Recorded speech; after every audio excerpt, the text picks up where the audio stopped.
സമാധാനത്തിൻ ദൂതുമായി ഒലിവിലമീടിയ ഇവിടെ തിരുവചനധ്യാനങ്ങളാൽ നിറയുന്നു ഈ അന്തരീക്ഷം. സ്നേഹത്തിൻ സാന്ത്വനമേകാൻ, ദൈവകൃപയിൽ വളരാൻ സ്വാഗതമോതുന്നു ഞങ്ങൾ ഒലിവില മീഡിയയിലേക്ക്.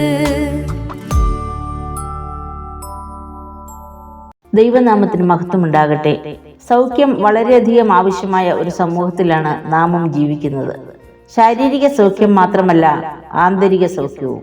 യുദ്ധം മൂലം കഷ്ടത അനുഭവിക്കുന്ന രാജ്യങ്ങളിൽ നിന്നുയരുന്ന നിരപരാധികളുടെ നെടുവീർപ്പും രോദനങ്ങളും വാർത്താ മാധ്യമങ്ങളിൽ നിറഞ്ഞു നിൽക്കുന്നു. കൊച്ചു കൊച്ചു പരിഭവങ്ങളും നിഷ്കളങ്കമായ പുഞ്ചിരിയും പങ്കുവെക്കേണ്ട ബാല്യവും കൗമാരവും കൊലവിളി ഉയർത്തുന്നതും നമ്മുടെ ചുറ്റുപാടുകളിലാണ്. ചായ നൽകിയില്ലെന്ന കാരണത്താൽ മകളായി കാണേണ്ട മരുമകളെ അമ്മാവിയമ്മ വെട്ടിക്കൊന്ന വാർത്ത കഴിഞ്ഞ ദിവസം കേട്ടു. മറ്റുള്ളവർക്കായി ചതിക്കുഴികൾ തീർക്കുകയും നിരപരാധിക്കെതിരെ ഗൂഢാലോചന നടത്തുകയും രക്തബന്ധങ്ങളെ പോലും കൊലവിളിക്കുകയും ചെയ്യുന്ന തരത്തിൽ മനസാക്ഷി മരവിച്ച മനുഷ്യർ.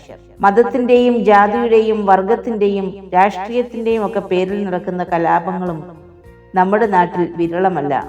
ഇവിടെയാണ് ആന്തരിക സൗഖ്യത്തിന്റെ ആവശ്യകത. അടിപ്പിണരാലുള്ള സൗഖ്യം എന്നതാണ് ഇന്നത്തെ ധ്യാന ചിന്ത. സൗഖ്യം ദൈവത്തിന്റെ വാഗ്ദാനമാണ്.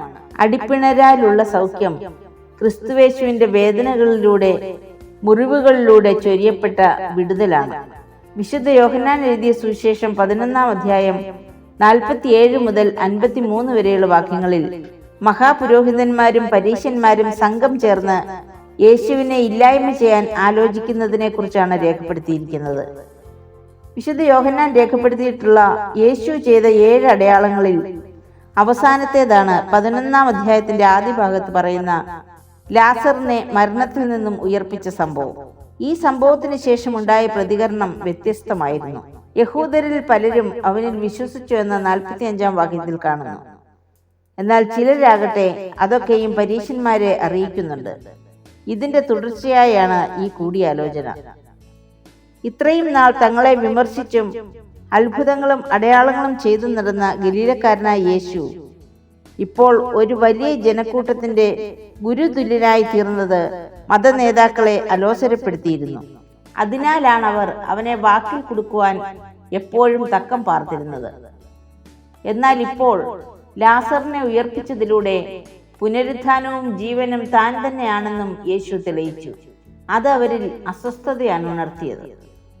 ദൈവം ഒരുവനല്ലാതെ ജീവൻ നൽകുവാൻ മറ്റാർക്കും സാധ്യമല്ല എന്ന് വിശ്വസിച്ചവർക്ക് മുൻപിൽ ലാസറിനെ ഉയർപ്പിക്കുന്നതിലൂടെ താൻ ദൈവപുത്രനാണെന്നും മശിഹായാണെന്നും തെളിയിക്കുകയായിരുന്നു ക്രിസ്തു. അതുമാത്രമല്ല, ജനക്കൂട്ടം യേശുവിനെ പിൻപറ്റുന്നതിനാൽ റോമാക്കാരുടെ ശ്രദ്ധയിൽപ്പെട്ടാൽ ഗവൺമെന്റിനെതിരെയുള്ള കൂട്ടമെന്ന് പറഞ്ഞ് എല്ലാ യഹൂദന്മാർക്കും പീഡനമേൽക്കേണ്ടി വരുമെന്നും അവർ ഭയന്നു. അതിനേക്കാൾ ഉപരി സമൂഹത്തിലെ തങ്ങളുടെ സ്ഥാനം നഷ്ടപ്പെടുമോ എന്ന സംശയമാവാം മുന്നിട്ട് നിന്നത്. മഹാപുരോഹിതനായ കയ്യാഫാവ് ഇതിനൊരു പ്രതിവിധി പ്രവചിക്കുന്നുണ്ട്. എല്ലാവർക്കും പകരമായി ഒരുവൻ മരിക്കുന്നത് നല്ലത്.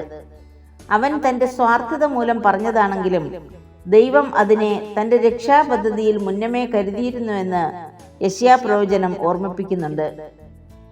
എന്നാൽ അവൻ നമ്മുടെ അതിക്രമങ്ങൾ നിമിത്തം മുറിവേറ്റും നമ്മുടെ അകൃത്യങ്ങൾ നിമിത്തം തകർന്നു മരിക്കുന്നു. നമ്മുടെ സമാധാനത്തിനായുള്ള ശിക്ഷ അവന്റെ മേലായി, അവന്റെ അടിപ്പിണരുകളാൽ നമുക്ക് സൗഖ്യം വന്നുമിരിക്കുന്നു. മനുഷ്യരുടെ ദൃഷ്ടിയിൽ തോൽവിയും വേദനയും പോലെ തോന്നിയ ക്രൂശ് ദൈവത്തിന്റെ പദ്ധതിയിൽ രക്ഷയും ജീവനും നൽകുന്ന മാർഗമായി മാറി. യേശുവിന്റെ വളർച്ചയിലുള്ള അസ്വസ്ഥതയും റോമൻ ഗവൺമെന്റിനോടുള്ള ഭയവും യേശു തങ്ങളുടെ നിലനിൽപ്പിന് ഭീഷണിയാകുമെന്ന ചിന്തയും എല്ലാം കൂടി ചേർന്ന് താൻ ഉൾപ്പെട്ടു നിൽക്കുന്ന സമൂഹത്തിന്റെ രക്ഷയ്ക്ക് എന്ന വണ്ണം കയ്യാഫാവ് നടത്തിയ പ്രവചനത്തെക്കുറിച്ച് യോഹന്നാൻ പറയുന്നത് ജനത്തിനു വേണ്ടി മാത്രമല്ല, ചിതറിയിരിക്കുന്ന ദൈവമക്കളെ ഒന്നായിട്ട് ചേർക്കേണ്ടതിനും കൂടിയാണ് കർത്താവ് മരിക്കുന്നത് എന്നത്രേ.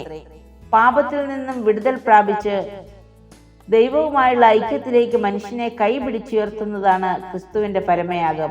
അതിനായാണ് അവൻ മുറിവേറ്റത്. അനേകർക്ക് വേണ്ടി മറുവിലയായി തന്റെ ജീവനെ നൽകിയ ആ സ്നേഹം അവർണ്ണനീയമാണ്. വിശുദ്ധ പത്രോസ് എഴുതിയ 1-ാം ലേഖനം 2-ാം അധ്യായത്തിൽ നാം പാപം സംബന്ധിച്ച് മരിച്ച് നീതിക്ക് ജീവിക്കേണ്ടതിന് അവൻ തന്റെ ശരീരത്തിൽ നമ്മുടെ പാപങ്ങളെ ചുമന്നുകൊണ്ട് ക്രൂശിന്മേൽ കയറി അവന്റെ അടിപ്പിണരാൽ നിങ്ങൾക്ക് സൗഖ്യം വന്നിരിക്കുന്നുവെന്ന് പറഞ്ഞിരിക്കുന്നു. മനുഷ്യരുടെ അകൃത്യങ്ങൾ ദൈവപുത്രനിൽ ചുമത്തപ്പെട്ടു. ക്രൂശിൽ തകർക്കപ്പെട്ട കുഞ്ഞാടായ ക്രിസ്തുവിന്റെ കാൽവരിയിലെ പരമയാഗത്തെ നാം ധ്യാനിക്കുമ്പോൾ അത് നമുക്ക് നൽകുന്ന ആന്തരിക സൗഖ്യം നാം തിരിച്ചറിയേണ്ടതുണ്ട്. ആ ത്യാഗം മൂലമാണ് നമ്മുടെ ജീവിതം പുനഃസ്ഥാപിക്കപ്പെടുന്നത്.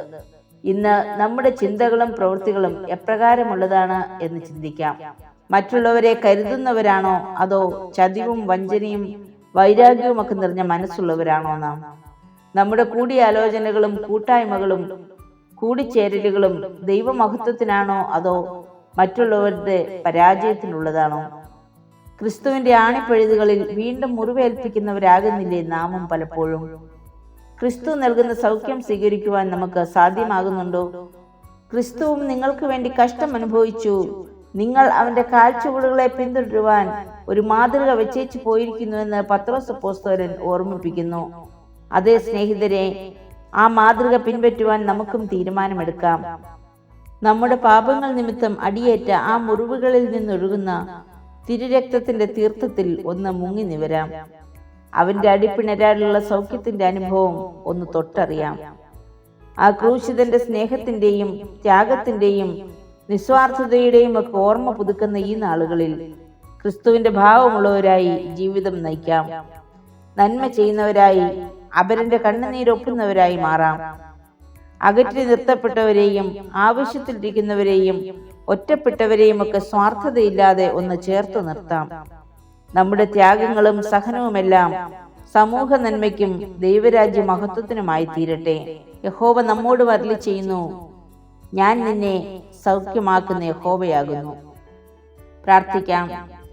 സൗഖ്യദായകനായ കർത്താവേ, ബലഹീനരായ ഞങ്ങളുടെ പാപങ്ങളെ ക്രൂശിൽ ചുമന്നൊഴിച്ച് ഞങ്ങളെ സൗഖ്യമാക്കിയതിനാൽ സ്തോത്രം. അവിടുത്തെ അടിപ്പിണരുകളാൽ ലഭ്യമായ സൗഖ്യം മറ്റുള്ളവരിലേക്ക് പകർന്നു നൽകുവാനും ക്രിസ്തുഭാവം ഉൾക്കൊണ്ട് ജീവിക്കുവാനും ഞങ്ങളെ ഓരോരുത്തരെയും സഹായിക്കണമേ. ആമേൻ.